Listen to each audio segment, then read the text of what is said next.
kumusta sa'yo?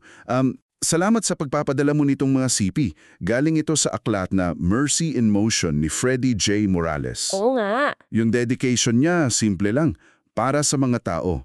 Pero alam mo, parang agad na nagbubukas ng malaking usapan. Tungkol sa awa, no? Lalo na yung awa ng Diyos. Oo, yun nga. Mula sa perspective niya. At nakabase daw to sa New American Standard Bible, NSAB. Kaya yung mga verses doon din galing. Tama. So, ang mission natin ngayon, himayin natin to. Yung mga key arguments niya. Tungkol sa andav. Tungkol sa parang, paano ba natin tinitingnan yung kabutihan, tapos yung sarili natin, at saka yung Diyos. Okay. At bakit niya sinasabi na si Jesucristo daw ang pinakasentro ng lahat? Sige, game. Mukhang malalim to, Oo nga eh. Okay, simulan na natin. Sige. So nagsisimula siya, di ba, sa tinatawag niyang problema sa awa, dun sa chapter 1 niya. Yes. Problema sa awa? Amang problema. Hindi naman daw dahil ayaw natin na awa. Parang ang point niya, pakiramdam kasi natin, may karapatan tayo sa mga bagay. Yung sense of entitlement. Oo, yon. Ito raw yung ugat. Kaya parang nahihirapan tayong tunay na mag-gets o matanggap yung awa ng Diyos. Gets ko. Tapos gumamit siya nung analogy, yung Matryoshka dolls. Alam mo yun? Yung mga manika na nasa loob ng isa pang maniga. Oo, yun nga, yung magkakapatong.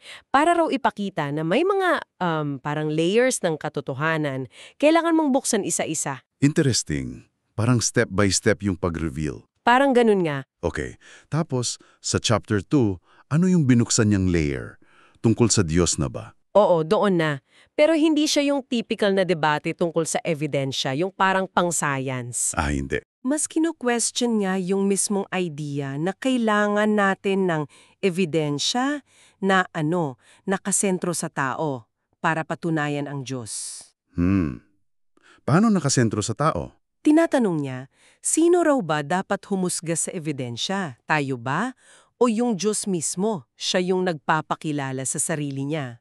Gets ko. Parang, sino ba tayo para mag-set ng standard for God's proof? Eksakto. Tapos, kinumpara niya yung mga gawa ng tao kahit gaano pa raw kahanga-hanga sa mga bagay sa nature na di natin kayang kopyahin. Like? Basta yung mga nilikha. Tapos, tinanong niya, yung mga pangarap daw natin, like space travel, time travel, galing lang ba to sa mere accidental mammals? Good question. Ang punto niya, baka hindi tayo yung tamang saksi o taga-judge ng glory ng Diyos kung ang basehan lang natin ay yung sarili nating kakayahan o yung pangunawa natin. So, kundi sapat yung ebidensang nakikita lang natin, paano raw siya makikilala? Ayon, dito niya minumungkahi yung tinawag niyang the viewing or meeting. Viewing? Parang panonood. Parang pagharap sa Diyos.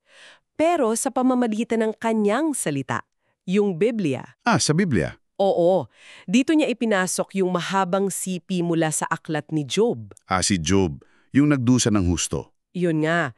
Pero yung part na kinakausap na siya ng Diyos, hindi para sagutin yung mga bakit ni Job. Hindi. Akala ko yun yung point. Hindi raw, kundi para ipakita kung gaano kagrabe, kadakila, yung kapangyarihan at wisdom ng Diyos. Kumpara kay Job, wala lang tayo.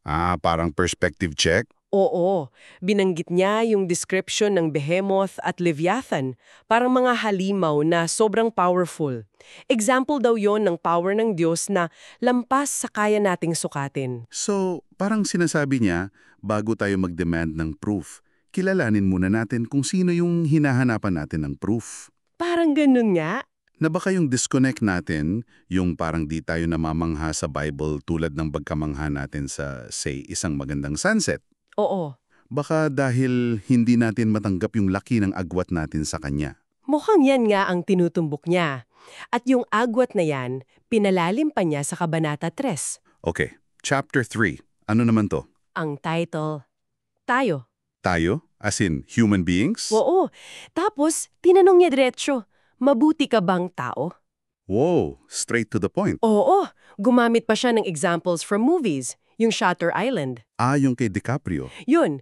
Yung character doon, di ba gumawa siya ng ibang identity para takasan yung masakit na totoo tungkol sa sarili niya? Oo, grabe yung twist doon. ginamit niyang analogy yun.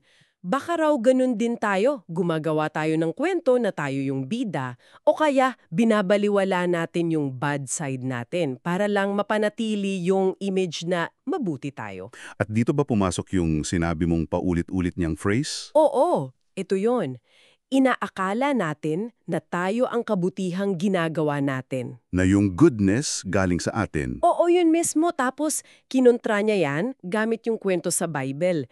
Yung mayamang binata na lumapit kay Jesus. Yung nagtanong kung paano magkakaroon ng eternal life. Yun nga. Nung tinawag niyang mabuting guro si Jesus, ano sagot ni Jesus? Sabi niya, bakit mo ako tinatawag na mabuti?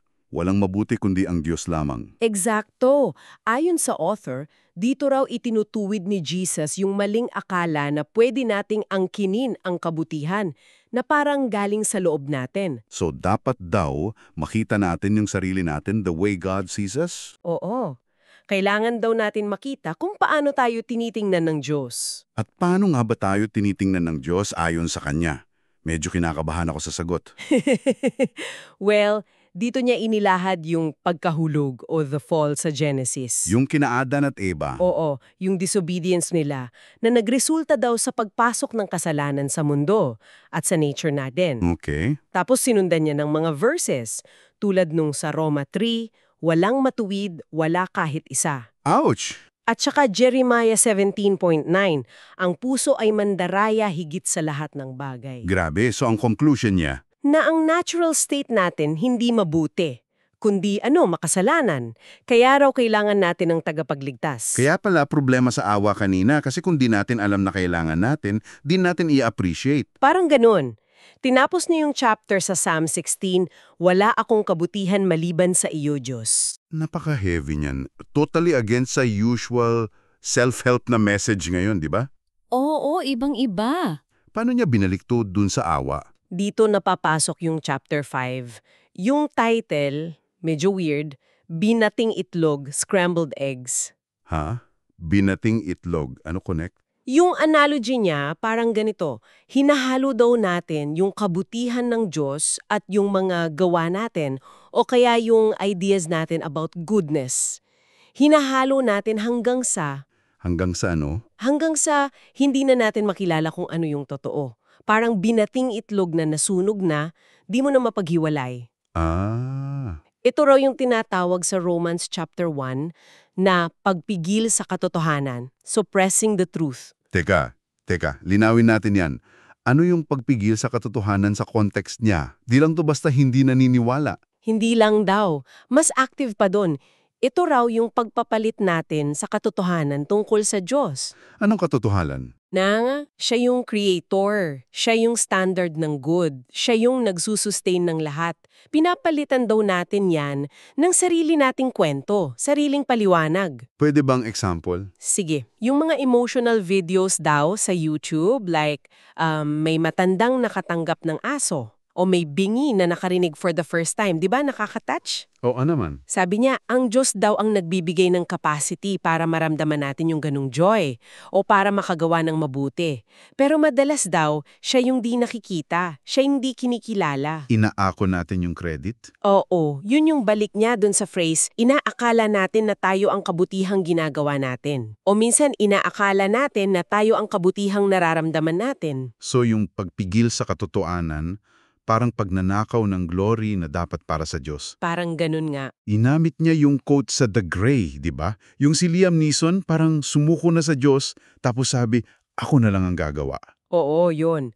At saka yung sa The Imitation Game, yung sinabi ni Turing, hindi Diyos ang nanalo sa gera, tayo. Example daw yan ng pag-ako ng credit. Gets? Ito raw yung attitude natin na gusto natin yung regalo pero ayaw natin sa giver. Kasi yung giver, siya yung may hawak ng standard. At itong suppressing the truth na to, ito yung naglalayo sa atin sa awa. Yun ang argumento niya. Kasi nakaugat daw ito sa pagiging makasalanan natin sa paggawa natin ng sariling kwento. Okay, malinaw na yung diagnosis niya sa problema. Entitlement, maling tingin sa sariling kabutihan, pagpigil sa katotohanan. Ano na yung solusyon niya? Saan papunta to? Dito na yung chapter 6, ang mabuting balita. Tapos may encore at epilogo pa. Mabuting balita. The gospel? Oo. At ang pinaka-core ng message niya, hindi ito tungkol sa'yo. Aray, diretsahan talaga. Oo. Sabi niya, lahat tayo naghahanap ng meaning, ng purpose. Ginamit niya yung analogy sa movie na Hugo. Yung bata at yung automaton. Oo. Ayaw daw natin maging extra part lang. Gusto natin may purpose. Pero ang sagot daw, hindi nasa sarili nating kwento. Kung hindi tungkol sa atin, kanino raw tungkol? Ang sagot niya, malakas at klaro. Ito'y lahat tungkol sa Kanya, Kay kay Hesukristo. Sinuportahan niya to ng maraming verses.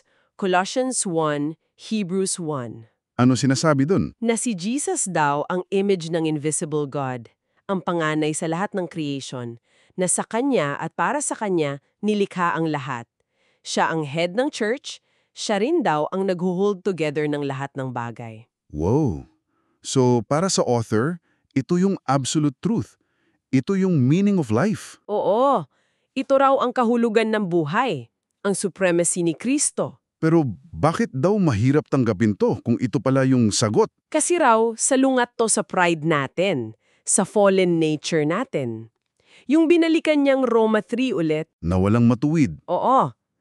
Tapos, si Kristo raw kasi nag-aalok ng salvation pero may kasamang judgment din sa di naniniwala. Yung John 3:16-21. Yung famous verse. Oo, dito niya binalik yung awa.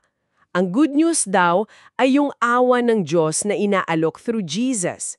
Tayong mga Christians daw, vessels of mercy. Sisidlan ng awa. Oo. At si Jesus mismo, siya yung mercy in motion, yung awa na kumikilos. Siya yung buhay, tinalo niya yung kamatayan, ginagawa niyang bago ang lahat. Kaya pala, Mercy and Motion yung title ng libro. Mukhang ganun nga. At dito rin niya sinama yung personal testimony niya sa epilogue, di ba? Yung si Jesus, ang aking kabutihan. Oo, yun na yung pinaka-summary niya sa personal level. Kwento niya kung paano niya na-realize na hindi siya naturally mabuti. Kinamuhian pa nga raw niya yung idea na yun nung una. Tapos, Hanggang sa parang pinakita daw sa kanya ng Diyos na lahat ng true goodness galing lang talaga sa Diyos. Kaya yung phrase na, si Jesus ang aking kabutihan.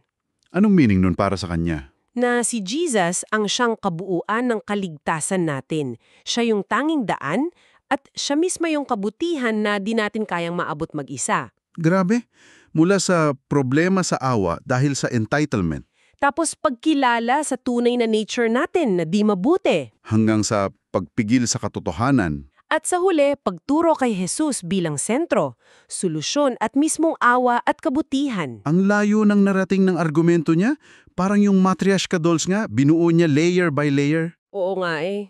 Talagang kapansin-pansin yung style niya, no? Hinahalo niya yung personal stories, pop culture references from movies, tapos Bible verses, para buuin yung theological point niya. At klaro yung gusto niyang ipakita, yung difference daw ng kwentong nakasentro sa tao versus yung kwentong nakasentro kay Kristo na gusto niyang i-push. Oo. At sa bawat step, parang may call to action. May panawagan sa nagbabasa o nakikinig. Ano yung panawagan? Na magsisiraw, tumalikod sa self-reliance, at tumakbo kay Jesus. Ramdam ko nga yung urgency sa tono niya. Parang walang gray area sa kanya dito. Mukhang ganun nga, very direct. So, para sa iyo na nakikinig ngayon, na nagbahagi rin nitong material, ano kaya yung pinakamalaking tanong or idea na parang naiiwan sa atin after nitong paghimay?